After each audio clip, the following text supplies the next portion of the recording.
Very dialed in on the diet, huh? That's good. It's very exact. Yeah. Exact, but that's what I like. I like it. Like, I've never had a nutrition.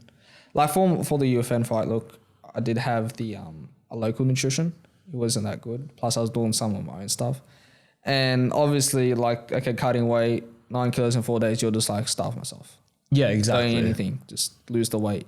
So it was kind of stupid what I was doing. But now... Why'd you take it? Why'd you take such a last-minute fight? Not only did I want to fight, but the pressure. Like, okay, everyone's seen, you know what I mean, like the clips of Ninja Boy. We want to see it in action. You know what I mean? And all the coaches and everyone around me was just like, yeah, take the fight. The coaches, everyone. So I said, yeah, which was stupid because 2 weeks before that I got injured. I was sparring. I was in fight shape. Like, I was sparring pretty good. 3 weeks, I got injured. I took my training partner down, and his knee just hit me right in the sternum. Oof. Yeah, it was actually better than I thought. You know what I mean? I thought, okay, give it a few days. But and then after that I got sick. So I didn't take it this way. The last time I did a Moe session was like a month. I took a month off because I was sick as well. Yeah.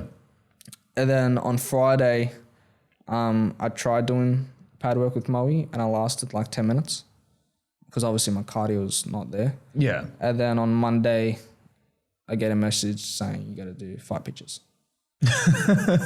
And then I was like, yeah, like I was obviously excited. Okay, yeah, I'm gonna fight. But then when the reality hits me, like, yeah, you haven't been training, you haven't been doing nothing, and everyone's like, yeah, but take the fight, you'll be fine. You know what I mean? And then that weight cut just absolutely killed me. Yeah. Like, how much time, like, in your ideal world, do you want between, like, about 4 weeks? 4 weeks? 4 or 5 weeks, yeah. Yeah. I feel like that's a good time frame because you want enough time to, firstly, obviously the weight. The weight's the big one, right? Yeah. The weight's, you want to be able to lose it gradually, and you want to make sure that you're going into there as healthy as possible. But there is something about, like, increasing that intensity as well. Yeah, the sparring, the shark tanks, you know what I mean? Yeah. I had none of that. Yeah. None of that, you know what I mean? So the footwork just starts to get a little bit smaller. Your head movement just gets a little bit sharper. You're countering a little bit quicker. Yeah. And feeling that period over time, it's like if you can give yourself that 5, 6, I'd even push for 7 weeks to really dial it in. I feel like that's the perfect period. Yeah, look, if I'm like training, like I'm in my normal schedule and I'm training hard and a fight pops up, I'd like 4 or 5 weeks. Right. I wouldn't need 7, 8 weeks because I'm already training. Mm-hmm. I'd only need about 4 or 5. Yeah. 4 or 5. Just mainly for the intensity, for the sparring and the weight cut. It's been a big topic lately, especially with so obviously with 298 just passing. Yeah. It's been a really tough week to be an Aussie MMA fan. Yeah. I mean, on one hand, you get the comeback of Rob Whittaker, which was awesome. Wow. What a fight. That spinning heel kick though, wow. Wow. That was close. Yeah. That was close. That was, honestly, that fight, as much as it was one of the technical prowess, it was just two big dudes swinging at each other and connecting clean. I mean, Rob Whittaker's jab was mean. Yeah, and that little, like, that feint and then coming on top. Yeah. He got him so many times. Yeah, but Paulo Costa had that lead hook as well that you couldn't look past. You know what, though? Paulo Costa had the biggest chin. Yeah, for sure. Yeah. He just kept walking through it. Just kept walking. It was like a Hulk, you know what I mean? Yeah. Honestly, I think if you look at that first round and you factor in the spinning wheel kick, if there was maybe 20 more seconds left on the clock, I think it's a very different outcome. Yeah.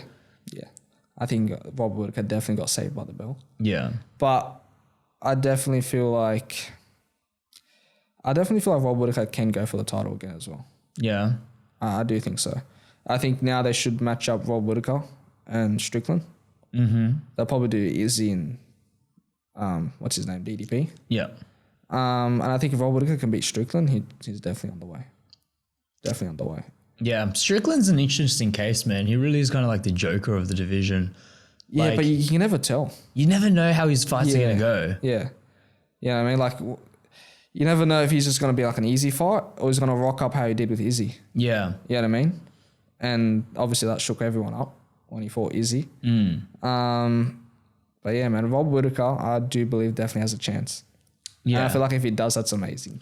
Well, you look at Rob Whittaker's attributes, right? And as good as he is standing and as good as he is, you know, in the pocket, you know, he loves that like double dash forward and then like a jab too. His wrestling is so underrated. My opinion, if Rob Whittaker maybe, do you remember how he had that little mental breakdown? Yeah. Yeah, I believe like if he stuck to it, he could have been the next GSP. His skill set reminds me of GSP. He can wrestle, you know what I mean? And he has good striking. He has a bit of karate as well. Yeah. With his stance. That was from his old gym, Henry Perez. I used to train there. But yeah, he's definitely one of the up there middleweights. Definitely. For sure. His record says it all. He's beaten like top names. Yeah. Derek Bronson to like Connier to, you know what I mean? To even like the old fighters like Jacare. Yeah. You know what I mean? He has it all. Yeah, he does. And what I really like about him is that, you know that Izzy loss, especially the second one, was like devastating for his career because it kind of ruled him out of challenging for the title again. Yeah, no, I kind of thought he won that. The second one? Yeah. Right. I got to maybe rewatch it. I have rewatched it at the time, and I thought Rob Whittaker won that one. It was tight. Yeah. It was definitely tight. But losing to Izzy when Izzy's in his prime on his day, when he's just, you know, you don't see that ferociousness from Izzy as much anymore. He tends to play more of a calculated point scoring thing where he's just trying to maintain distance and maintain range and hit you where he can and then get out of danger. Very safe, yeah. Very safe fighter. Yeah. Which, you know, that's something that allows him to fight 3-4 times a year as a champion. Yeah, that's it. Yeah. He's not getting himself into these big brawls, and that's the magic of what Sean Strickland did to him. Was he said, screw you, I'm playing a very defensively strong game and pressing forward as much as I can. Not giving any reads. No. It's kind of similar to what the Spanish dude, I can't Ilia Topuria? Yeah, Ilia. Yeah. Did to Volk. If you, like my opinion, I've only watched it once. Mm-hmm. But my opinion, Volk didn't perform his best. You don't think so? The first thing I noticed was he was circling to Ilia's right hand. Yeah. And his jab and his lead leg kick, every time he'd throw it, his jab hand would be going down. That's why he had to defend with a Philly shell. He couldn't defend any other way because his lead hand was already down. So he just had to cover up. Yeah. But he was circling the wrong way.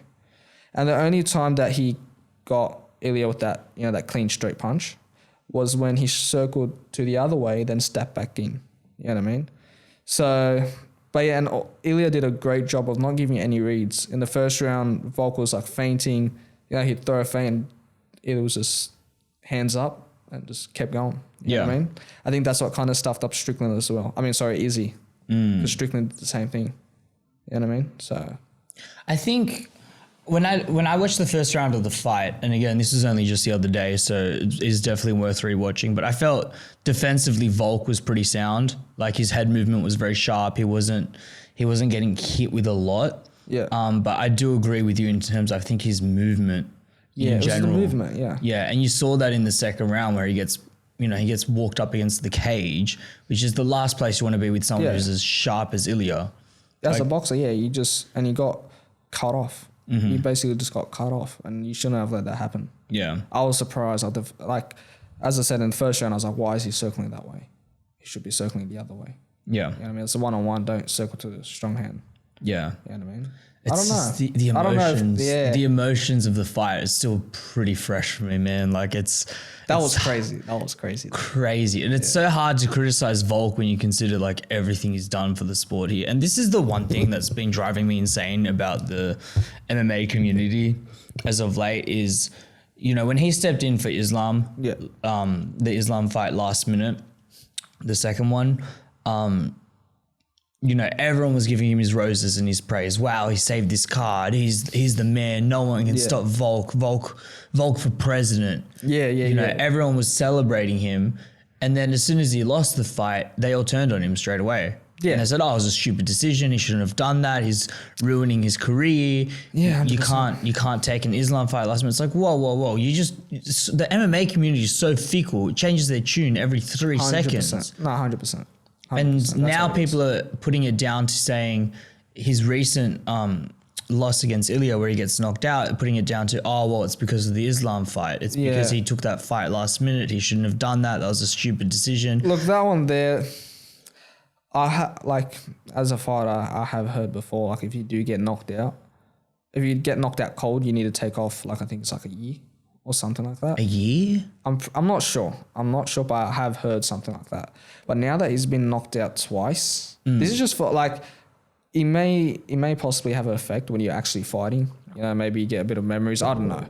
But I've heard that the switch, there's like a little switch in your brain that decides whether you do get knocked out or not. And if you do get hit, if that switch gets hit once, it's more likely your brain kind of just knows, oh, well, I just got rocked. It's time to go out. Oh, wow.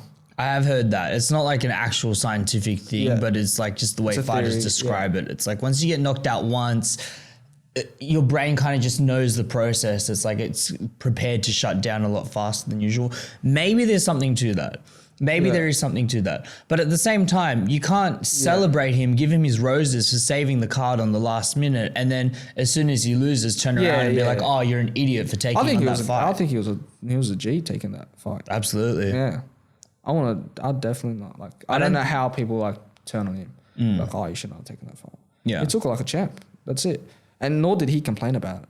No. He didn't say, oh, you know, because I took it on short notice, you know. Obviously, it's the obvious thing. Okay, maybe if he had a full camp, it would have been different. But he didn't make a massive deal. No. You know, I think it was a G. I think he's, in my opinion, I think he's Australia's greatest ever athlete. Yeah. Yeah, he made it to the pound for pound. But look, in saying that though, Rob Whittaker as well, both like Volkanovski and Rob Whittaker, both of their records are unbelievable. Like they're both for massive fighters. You know, like Volk has fought like Max Holloway, Brian Ortega, like heaps of fighters, same as Rob Whittaker. They're very good, man. They're very good, Yeah, I think the difference between the two, though, and what you kind of have to put it down to is just Volk's reign at the top. Like at one point, he was the man. Yeah, he was the man. Yeah, it was like 1,400 days or something that he'd been the consistent champion and active, not just like sitting on his hands, kind of fighting once a year or twice a year that you see a lot of these Dagestanis do. No, he was like he was calling out everyone. He was like, "Yep, give me the next fight. Give me the next fight. Give me the next fight." One thing's interesting though is that I've personally never seen or heard of Rob Whittaker and Volkanovski training together. Like I know Josh Kulaba goes there to spar. Yeah. Like I know obviously the different sizes. Obviously one's a middleweight and one's, you know, a featherweight. But I've never seen them actually together training. Yeah. I don't know why. Well, they come from different gyms, right? So Whittaker, I believe he's at Camden Valley Wrestling, right? Yeah, but it's not too far. Because I go down to Volks, to freestyle. Oh, you go down to freestyle as well? Yeah, I go there. What's that camp like? Because there are some killers. Okay, one thing I noticed when I first went there, and one thing I do like, is that the gym, and obviously this is something that Joe did, which I like, is that it's old school. It's a little gym, one toilet which is small. It's just like you're just here to work. Nothing's nice. The receptionists are not nice. Like it's just a gym. You train hard. The mats are just normal mats you can get from Kmart. That's it. You just train hard. There's nothing flashy. Nothing flashy. It's not like, you know, now that Volk's down, that they've upgraded, you know, they've changed the bags. Everything's just old school. You know what I mean? I did like that about that gym. I did like that. And there are top guys there. Yeah. I did meet a lot of like, Colby Thickness, Justin Van Herdeen. Like there are some killers in there. A lot of Eternal champions are training there right now. I did meet like from Eternal or from Hex or something. It was good. It was good going there. Yeah. So you kind of have a bit of a habit of being nomadic when it comes to your gyms, right? Yeah. Yeah. So like, is there a philosophy behind that? Why do you move around gyms so much? Well, I believe like it's MMA, yeah, and there's different arts. And if you're trying to do an art, let's just say boxing, you won't do it in an MMA gym because it's not going to be 100% boxing. You know what I mean? So if I was to do boxing, I'd go to my boxing gym, Brotherhood Boxing. It's one of the best boxing gyms in Sydney, and that's how I work. But I do have my MMA gym, like my head MMA gym. But throughout the week, I'll go, okay, for jiu-jitsu, I'll go to grappling education. You know, Tito's there, got some high-level guys. Yep. You know what I'm trying to say? I'd go there for boxing and go boxing. That's how I do it. And then for MMA, obviously, go back to MMA and you bring it all together. Mm-hmm. I don't believe in like, okay, you're in this MMA gym, you have to do the boxing class, and then you have to do the jiu-jitsu class in the MMA gym, you know? Like, unless you're in American top team and have it under one roof, then yeah. But right now, you know, at this stage, you have to do the hustle. You have to grind and drive here and drive there, unfortunately. Once you get a little bit of money, you can invite people into like one gym, you know what I'm trying to say? So that's what I believe is the right way. Yeah. I kind of tend to agree with you on that. I think a lot of fighters get married to this idea of loyalty to one gym, which is respectable, of course. Yeah. And I think when it comes down to putting together fight corners and putting down to head coaches for MMA, that is a really important part of it, right? Because you know, like when you're sitting on that bench and you're down around and your opponent is looking ferocious, the person that you want talking and screaming to you and telling you, you know, come on, Rocky, you're letting him bully you. You want that to be like a father figure to you. You 100%. Want that to someone who's been through the grind with you constantly. Yes. You need that. But at the same time, to expect the same person to be an absolute expert in boxing and an absolute expert in jiu-jitsu and an absolute expert in Muay Thai is unrealistic. Yeah, it's not going to happen. Unless you've got like a freak of nature, like a John Donaher. Yeah, or like a Faraz Sahabi or Great Jackson, let's just say. You know what I mean? But yeah, as I said, at this stage, you have to go around. Yeah. You have to go around. But obviously have your MMA gym. So where do you call home now? Right now it's karate. I've moved from Triple X. It's karate MMA, man. It's good. What was the reason behind the move? It just wasn't the right fit for me. Like great gym, great guys. I love the coaches. I love Moe, the pad work. That was great. But I'm forever thankful. Like they've made me grow in MMA. They've made me an MMA fighter, you know. But now this is just like the next stage of my career that I need to move. It just wasn't the right fit. They have bigger boys there. Everyone there's like a welterweight, you know, as well. And yeah, just wasn't the right fit for me. Right. Yeah, and now like at karate, man, it's good. You know what I mean? And I also needed someone who was more hands-on. You know what I mean? Like great coaches at Triple X, you know, Nathan and Moe and that. But Alex is just a lot more hands-on. Right. A lot more hands-on, tells you the stuff that you don't want to hear. You know what I mean? And I needed someone to like make a decision, like make those hard decisions. You know what I mean? Because at the end of the day, I'm just a fighter.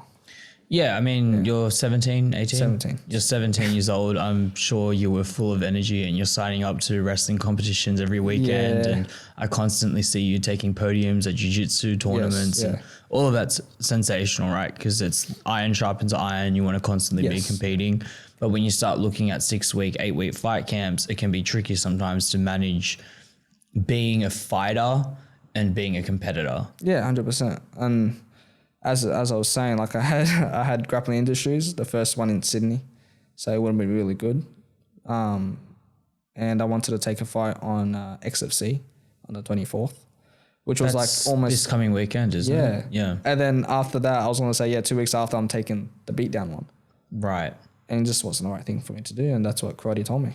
Yeah. It just tells, like, obviously it sucked. Like, I was like, man, I want to do it all. You know what I mean? Even though, like, I believe I could, but you got to have that's the leader, you know what I mean, that makes the decision, makes a smarter decision. It's like, no. And obviously karate's been there, he's done it, you know, he has top level fighters like Zach Hogan, Jacinta, you know what I mean? So. Yeah, I mean, the way he's managed Jacinta's career has been exceptional. Like she has constantly been able to elevate the level of competition, or at least the stage that she's competing on, where you go, okay, like this is a pretty big step up, but she can still compete at this level, and she goes and proves herself again and again. And you know, that fight at Octagon, like she lost the title fight, but you know, she was in it. Yeah. She was definitely in it. And you look at that and you go, wow, like that's testament not only to Alex's ability to train a fighter and get them fight ready and help them develop the skills that they need to win, but also help them manage their career and help them manage the decisions that they're making in order to get themselves on the bigger shows and on the bigger shows and on the bigger shows. One thing I liked about Alex as well is that he kind of suited my style. Right. Because like with striking, like I'm not a massive Muay Thai fan. Like I do Muay Thai, don't get me wrong. I do love, like I like the art, you know what I mean? But I'm not a massive, like, for striking, it's Muay Thai. You know what I mean? Like, you know that philosophy, like, for example, like, back in the old days, it was BJJ for the ground, Muay Thai for standing. You know, now it's like BJJ, wrestling, you know what I'm trying to say? And I still think a lot of people are still on this Muay Thai thing. You know what I mean? And Alex is, he suited my style, you know what I mean? When he was young, he'd done a lot of stuff that I do now. So it was just a better fit for me. Muay Thai is vicious. Yeah, Muay Thai is very dangerous. That's why you need it. That's why you need it for the finishing. You know what I mean? Like if the guy's rocked or something, you need Muay Thai. You need Muay Thai. Yeah. But the boxing in Muay Thai kind of sucks. Yeah. It kind of sucks. I mean, having your lead leg so high up and constantly be checking kicks like that. Yeah, and just being heavy and... Yeah, front foot heavy. Every discipline has its arsenal, right? So you can be world-class jiu-jitsu, but if you don't have hands to back that, then you're putting yourself in a lot of danger. Yeah. Same with wrestling. You can be world-class wrestling, but if you are only able to maintain a dominant position and not get subs or not get ground and pound or not get strikes, then you're just not going to sell pay-per-views. So everything kind of needs to come together for mixed martial arts. Yeah, 100%. And I think there's definitely a place for Muay Thai, but I agree with you. Like there are aspects of it that you can kind of leave out. Yeah, so it's just... Actually, that does kind of lead a good segue into the next thing I want to ask you about. So your opponent, Harry Webb. So you're fighting on Beatdown. Yep. At that's going to be in Queensland, isn't it? Brisbane, yeah. Brisbane. I've only ever been able to see one fight of his. I don't know if his record extends beyond that. Oh, he actually has a fight on? Yeah. I didn't see none. Nothing. All I know is that he's a purple belt. Right. He's a purple belt and he's had one fight against the guy that I was supposed to fight on XFC this weekend. That Asian bloke. Yeah, that's right. I don't know his name, yeah. He so from the one fight that I've been able to see of his, he is the only way I could really describe him is that he's very Muay Thai dominant. Yeah. He likes to throw a lot of knees. He likes clinch work. He likes being up against the cage. He likes to be explosive in that manner. I didn't know much about his jiu-jitsu background, but now that you tell me he's a purple belt, it's like, oh shit, okay, this guy's got game. Yeah, I do believe, like, you know, it's a respected opponent. Right. But I think it's going to be different when I jump in there. Mm-hmm. I think it's a lot different when I jump in there. Even, for example, like my last fight against Amir, his last fight, he looked great. Like, he was great. You know what I mean? But as we saw, it was a lot different when I went in there. And that was, for me, my worst performance. As you know, I didn't have 4 days. 4 days, no Maui, no nothing. Fainted the day before. You know what I mean? And that's what showed up. So I'll be prepared for this guy. You know what I mean? And I do believe, it'll be different when I get in there with Harry Webb. How do you see it going? That's hard to say. I do believe I'm better than him everywhere, including the ground and standing. But I'd say it'll be standing. Yeah. But with this fight here, I'm coming in with a little bit different changes, you know, in my game. One of them is my mindset's a little bit different. Definitely a bit more like killer instinct. You know what I mean? So I am looking for a finish. And I believe I'll get it. I definitely believe I'll get it. I'm excited. Yeah. I'm excited to watch, man. Yeah. I find you one of the most interesting fighters that pops up on my page because your style is it's almost hard to describe. It's almost like a very point scory karate style. You like to use a wide stance. I do have a lot of styles in the bag that I don't show though. Right. I do have a lot of different styles that I don't show, but generally, let's just say, it's like, it's clean. I like it to make it clean. Yeah. You're very technical. You're very flexible, which is super impressive. Your kicks are so explosive and quick. Yeah. And to be frank with you, for the longest time that I'd seen your page, I just always thought you were a very, striking based guy. I didn't know how dangerous you were on the ground. Yeah. I didn't realize how seriously you took jiu-jitsu. Which one came first? Jiu-jitsu. Really? Yeah. So I started jiu-jitsu when I was 6. My dad put me in jiu-jitsu. This leads how I got into MMA. So basically, so when I was like 6 or 5, my dad put me into jiu-jitsu. And then my dad put me into boxing. But I never really took it that serious. But I was into martial art movies. I love, Van Damme Bloodsport. Of course. That's my all-time favorite. I love Bloodsport. I've watched, Enter the Dragon, On Bank, all those like... The classics. Yeah, the classic martial art movies. And I used to always look at it like, okay, that's a movie, and I'd go to training, it's different, But then, I think it was around when I was 7, my dad was watching Anderson Silva fights. And I sat down. The first ever MMA fight I've ever watched was Anderson Silva versus Chris Lehman. It was the replay because that fight was June 28, 2 days before I was born, 2006. There was the replay of Anderson Silva fights like Rich Franklin, Forrest Griffin. I just got inspired. And to this day is my favorite fight. Prime Anderson Silva was a different beast. Prime Anderson Silva, I don't believe anyone gets close. Like people say, Easy.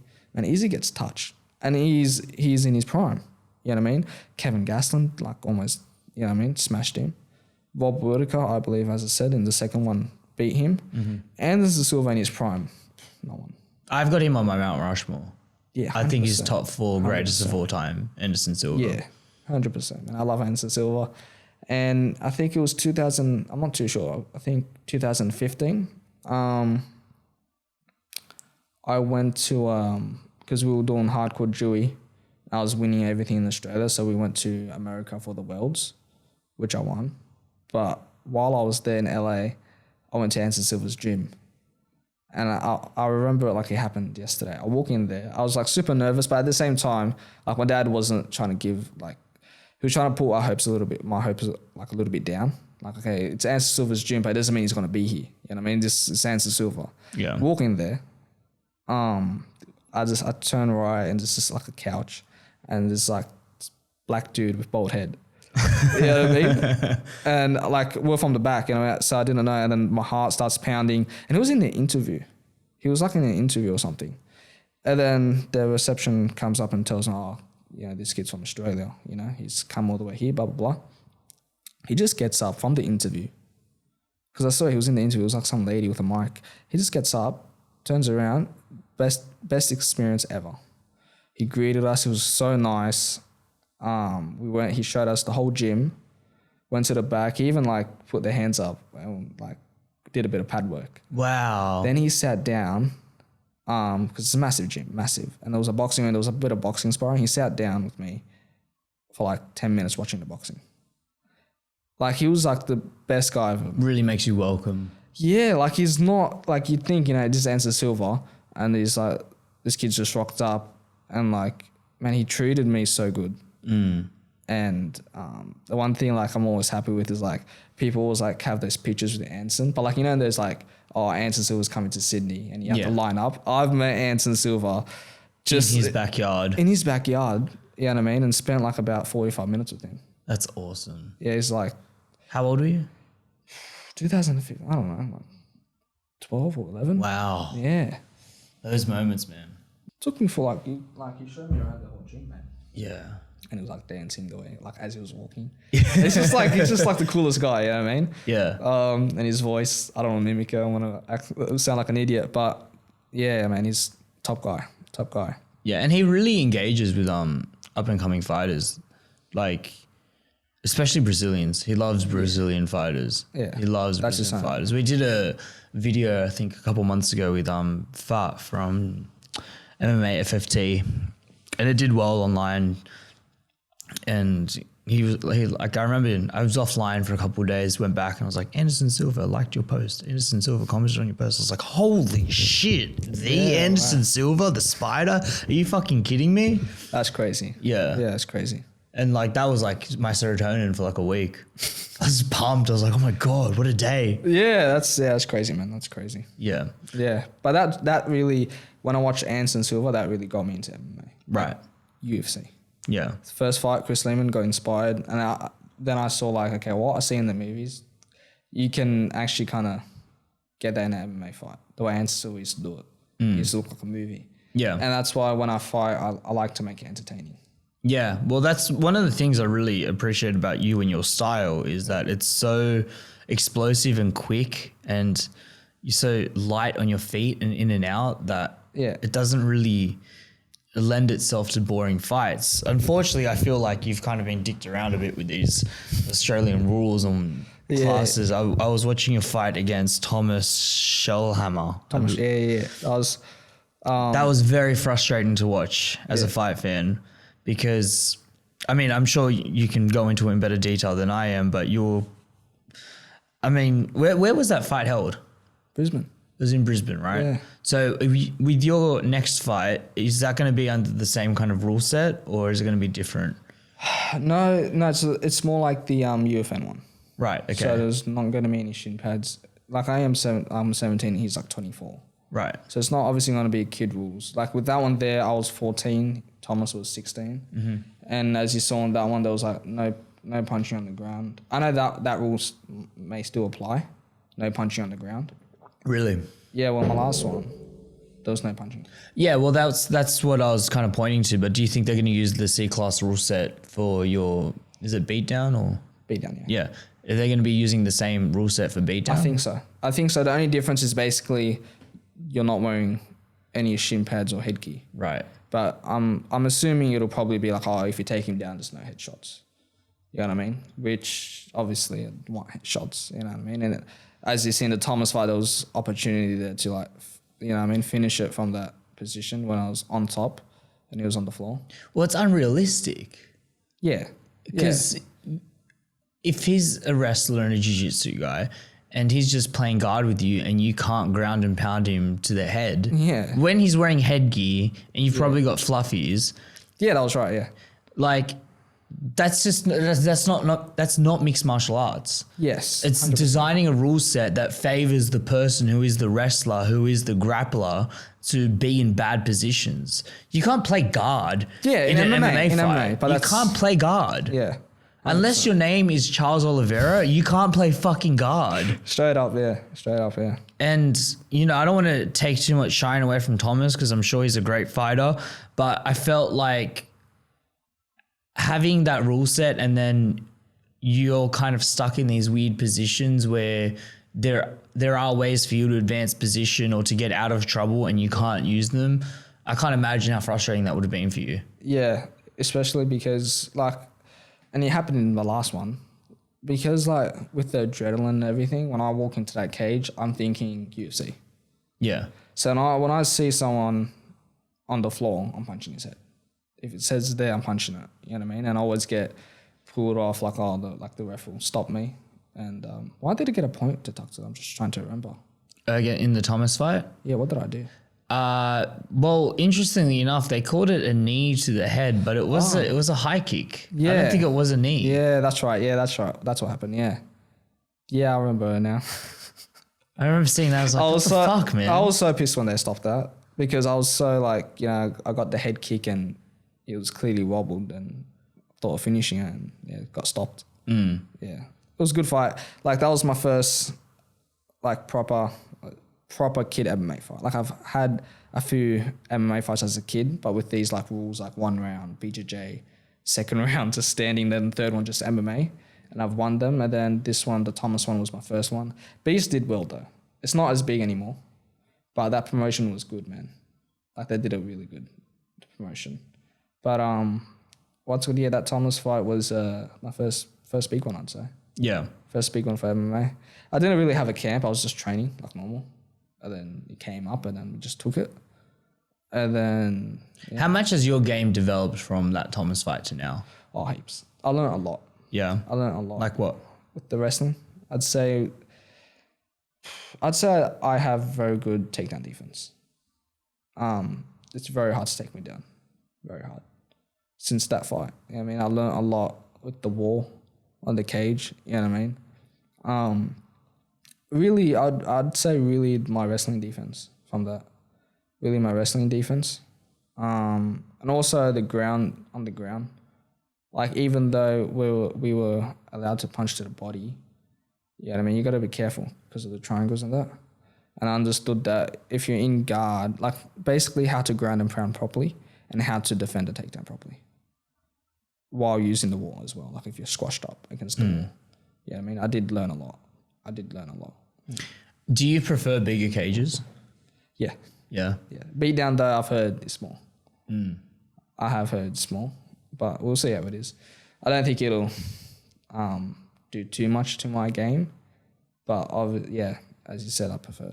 Yeah. Big. Because you are very much so like that spacious kind of set up traps. Yeah, I like space and setting traps, and though I can kebab you if I wanted to. I can just take you down and submit, you know what I mean, or smash. So I think most fighters are just like, or maybe just like my age range and that. I think like if you're a good striker, like someone's like a good striker, they're not that good on the bottom. And if someone's on like a good grappler, he's not that good striking. You know what I mean? I personally haven't seen someone like that. You know what I mean? That's good at both. While myself, I'm pretty well rounded. You know what I mean? As my striking, that's like most people think I'm just a striker. But my record in jiu-jitsu, like I've been doing it since I was 6. I've won everything in Australia and I've done the worlds. And still to this day, I train with high level grapplers. You know what I mean? So it's just like another side of my game that people haven't seen yet. Well, how would you describe your jiu-jitsu game? It's let's just say if I see an opportunity, like on the ground, if I see something, I'll take it. You know what I mean? And I'm more of a top game, which works for MMA. Of course. I'm more being on top and just controlling, squash. I love crossface. Yeah. Yeah. The amount of people in jiu-jitsu comps that I'll like mark their face just because and I'm being just a prick, just like crushing their face with it. But yeah, I love doing that and just. There's so many good subs from crossface as well. Yeah. The one that I always get, I've gotten honestly like 3 in the same comp, is head and arm. Yep. Head and arm I've gotten so many times. I think it's just because of the way the hand placement they do. And then when I'm on top, it's just they do the same thing. And that's how I generally get it. And like, they put the hand there and I put my head here. And then before that, no one did hand and arm. And what I like doing, generally I get it from a mount. And, you know, obviously you got to go side control. What I like doing, I stay on mount for about 5 to 6 seconds. And I'm squeezing at about 70, slowly going up to about 80, 85. And then when they're about to tap, I'd jump to side control and that squeeze would change from 80 to 100 and they're like tapping. It's done. I mean? Yeah. Yeah. Yeah, I love doing that. I think having very clear pathways in jiu-jitsu, like, is probably the best way to approach it for mixed martial arts, like high percentage subs. Yeah. I think, you know, trying to play the entire jiu-jitsu game, introducing a lot of leg locks to your game and introducing a lot of, you know, different variations of triangles and arm bars, whilst it's super effective in jiu-jitsu tournaments and competitions, you've got to pick a couple and master those and make them super sharp. 100%. Like you're not going to do, it's going to be rare if you're going to do like a twister. Yeah. You know what I mean? You just have to do the most, like, you look at the statistics and you've seen and like look at the submissions that people generally get. Yeah. And work at like defending them and then attacking them. You know what I mean? So like a choke, an armbar, head and arm, triangle, Americana, stuff, simple submissions. You know what I mean? Though in this day and age, because of like Gordon Ryan and all that, you have to practice a bit of legs. Because like if you go up against like let's just say a black belt, and if he's like a Jewy guy, you might get him in a position where, because I'm pretty good at legs, when I was like at 11, because you're not allowed to train legs really until you're like a bit older. But when I was about like 12 and so I started getting into it because like I used to watch EBI, and I learned a lot of legs. So I know that when I'm versing like a jiu-jitsu guy, I know that if I pull my leg here and he's muscle memory, he would just throw a leg. And if you don't know what you're doing, you're going to get tapped. Yeah. You know what I mean? And it's the most honest, in my opinion, it's the worst when you get tapped by a leg lock. Because in jiu-jitsu, it's kind of like the, I don't know how to say, like the girly submission. So if you get tapped to it, it's like you're an idiot. So you have to be on the ball with it. I don't know about that. I feel like the most vicious. The other, no, like in terms of consequences. Oh yeah, okay. You get caught in like an Aoki lock. Yeah, you're fucked. You're done. But what for a year? Yeah. If you get like an ACL, like a heel hook, yeah. But what I mean by girly submission is like it's something where, because I have met jiu-jitsu people who are like they're not against leg locks, but they're like, okay, it's leg locks is like its own thing, and I don't really consider it like part of the normal type of jiu-jitsu. Because leg locks only been introduced really for the past maybe like 5 years. You know what I mean? So if you get like leg locked, it's like, you know what I mean? It's not like you'd rather get submitted by an armbar, by like a traditional jiu-jitsu move. Yeah. You know But the problem with that philosophy is, and you do see that culturally in a lot of jiu-jitsu gyms, is that the game is evolving so quickly. And the new kids, like people like yourself and even people younger than you, are coming in with the basis of leg locks and different kinds of holds and different kinds of positions that didn't exist 10 years ago that exist now. So the game is evolving at such a rapid rate, like more than any other martial arts. Like the rate of growth in jiu-jitsu as compared to like traditional boxing is huge. Yeah. It's huge. And because it's such a complex sport and because there's so much intricacy in it, you can't afford to get left behind, because if you take 3 years off jiu-jitsu, good luck. Good luck. You got Mikey Miyosaki just going to absolute destroy you any way he wants. Yeah, that's right, yeah. And I feel like for the jiu-jitsu gyms out there that are still old school, it's just like the kids nowadays, a leg lock to them is like an armbar to you when you were a kid. Yeah, I mean, it's no big deal. Why I feel like an adult seeing all these kids, you're like, a leg lock is something that you're not allowed to really do. You know what I mean? I've been to some gyms where it's like, you're not allowed to do leg locks. You know what I mean? Nor do they, okay, I don't understand inspiring you don't do leg locks. Yeah, or maybe like a catch and release protocol. You know, like you that's get what, it that's and what then I that's like. it. Yeah, that's what I like. I like when I'm sparring to catch it at least. Yeah. Don't rip it, obviously. Yeah. And like let the person kind of defend it, and you try to hold it. Like you try to practice like your counter to the defense and let him to defend it. You know what I mean? Don't sub each other with it. And then if you can't get out, just restart and go again. But some gyms I've been to where they don't teach it, and then you're not allowed to roll with it. And then their students go to like a BJJ comp against some kid who's, you know, been watching all these Rotula twins and all this and just dives in for the legs. Yeah. You know what I mean? So yeah. In terms of efficiency and effectiveness in the jiu-jitsu comp, it's fucking brilliant. Yeah. It's brilliant. So you've got your jiu-jitsu covered. You've clearly got your striking covered. How do you think you can evolve your game even further? What slider in your avatar do you want to bump up? We're not talking about like physical stuff, eh? Whatever you like. Well, like for example, let's just say for my goal this year, more physical, more stronger. You know, I mean, you can always get more stronger. Strength and con. Yeah. Yeah. Technical stuff. I'd say more grappling. Because grappling's now, like, let's just say Marab versus Cejudo. You know what I mean? Cejudo's this great American wrestler, and where's he from? Georgia. Yeah. Comes in and does that. You know what I mean? It's absolute disrespect. The pure disrespect. Honestly, it's embarrassing if you're Cejudo. You have to go back to your wrestling community. And he just got ragdolled. Absolutely. He got ragdolled. But I will say this, though. In his prime, I do believe it would still be in the same thing. But in his prime, obviously, it would have been a little bit more harder.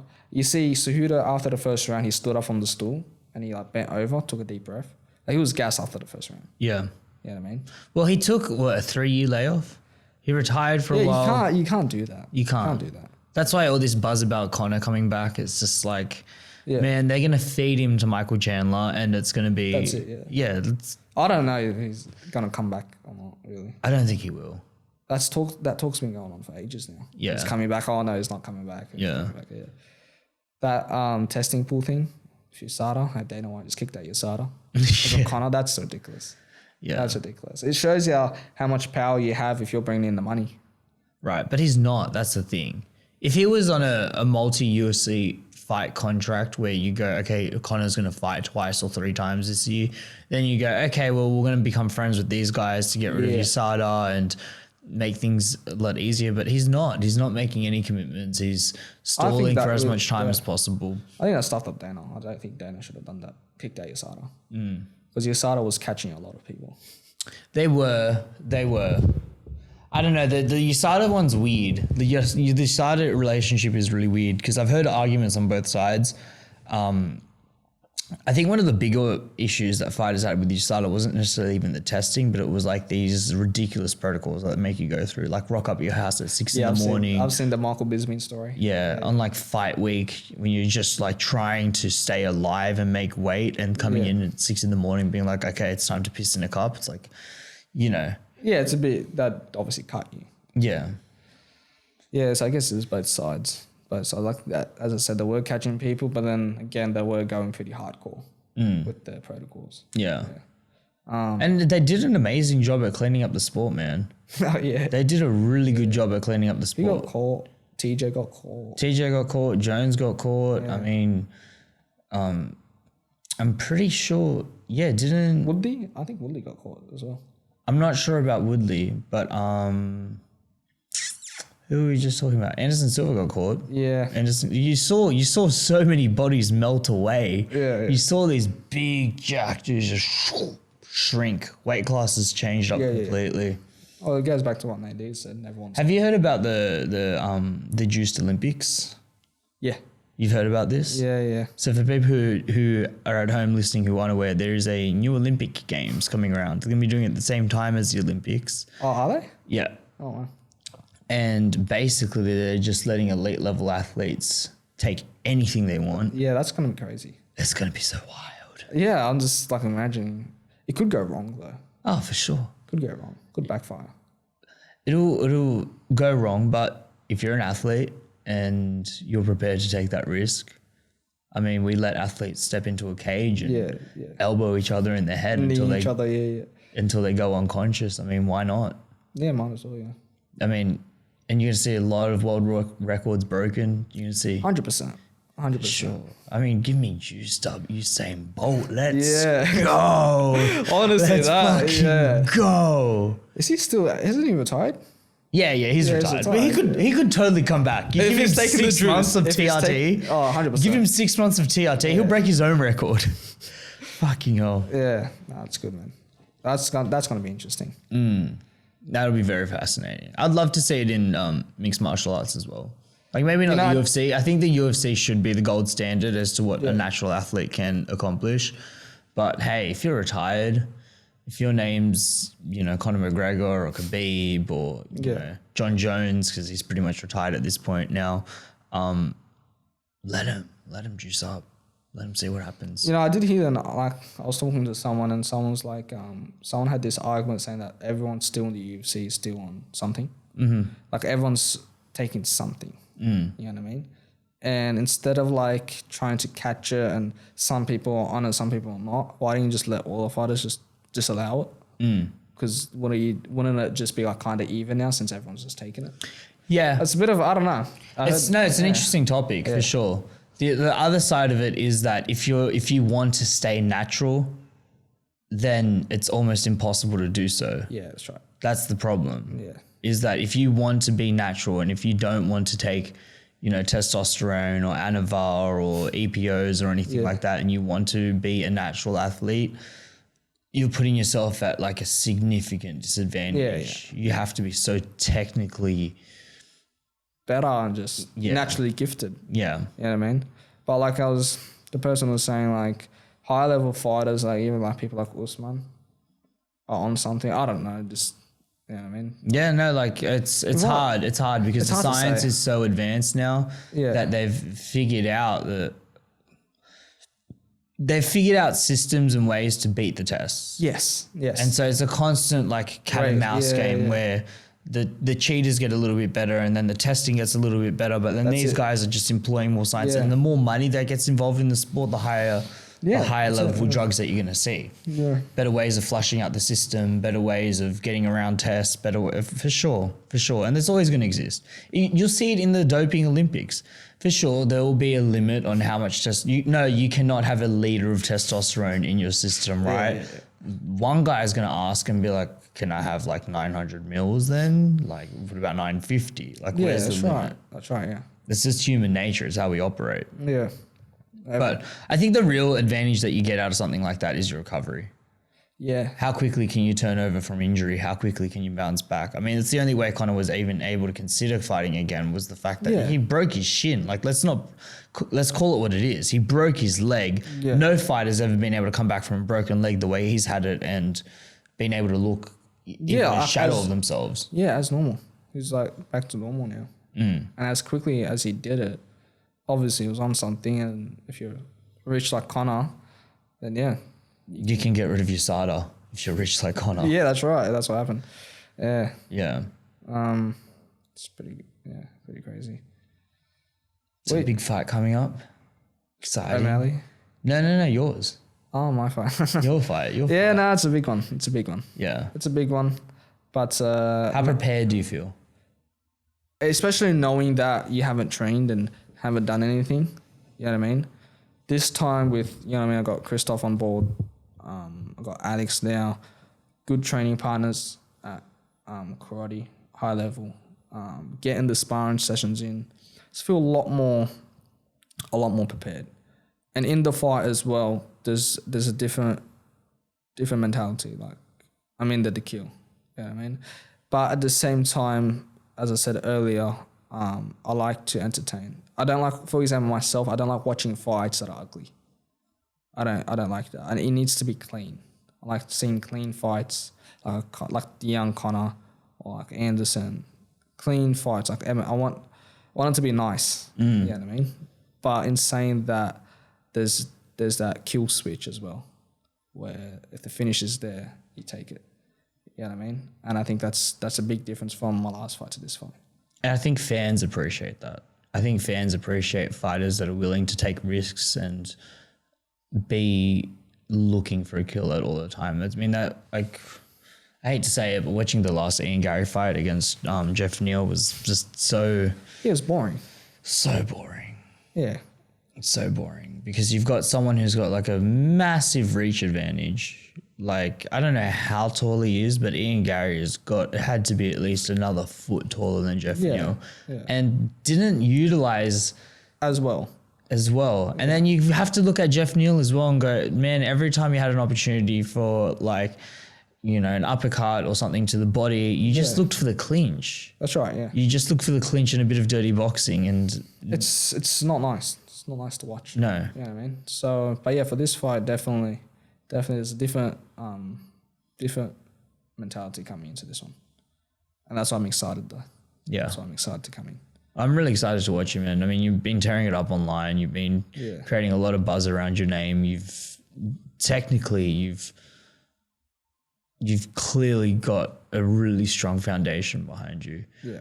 I noticed as well that you used to, when you were much younger, you used to train at Graydon's Muscle Factory. Yeah. Do you want to talk to me about that? So when I was a kid, I've done Kyokushin karate. That was with Sonny. What's that? Kyokushin karate is, how do I explain it? So as a kid, you can only punch to the body. It's rough though. Like if anyone here is watching this and want to get the kids tough, send them to Kyokushin. Wraps, you spar with wraps. No headshots though, just the body. and kicks everywhere, head, everything. It's a bit of like it's karate, and you got to do these techniques where we're good. I've done Shotokan karate as well. But Kyokushin is really good to toughen you up. And adults there don't go easy. I don't know why, but they don't go easy. Like you cop hard fist, and on it, some people wear wraps, and some people wear like these socks, like these sock wraps. Like there's nothing. You're just punching bare fist, and they go hard. But then after I'd done a few years of that, I did Graydon for my kicks. That one there I'd say was my first like Taekwondo type training with Graydon. How'd you know about Graydon? Did you know or something?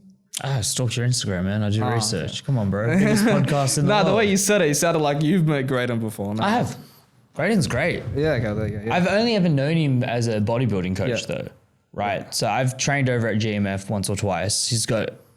I think he's got the best bodybuilding gym in Australia, and I'll put my money on that. His equipment is so retrofitted specifically for bodybuilding and isolating muscle groups, and the culture that he has at that gym is brilliant, and his philosophy behind training is so